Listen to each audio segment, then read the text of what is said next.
Viral di media sosial, sebuah rekaman video memperlihatkan seorang kurir paket yang menjadi sorotan warganet. Pasalnya, ia sering membeli barang-barang COD, cash on delivery, yang dibatalkan oleh pembeli. Dalam video yang diunggah oleh akun TikTok @rismawan928, dijelaskan bahwa ada sebuah barang seharga Rp11.800 yang dibatalkan pembelinya. Karena merasa kasihan dengan sang penjual, ia lalu berinisiatif untuk membayar atau membelinya. Ada paket kanselan harga Rp11.800, isinya tali HP. "Ah lumayan, kita beli aja, Lur. Daripada mubazir, saya telepon konsumennya. Katanya udah beli duluan di konter HP," ujar kurir tersebut.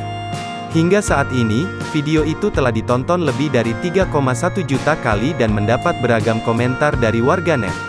"Gak tega kalau harus di-cancel, udah bikin capek orang nganter," tulis salah seorang warganet.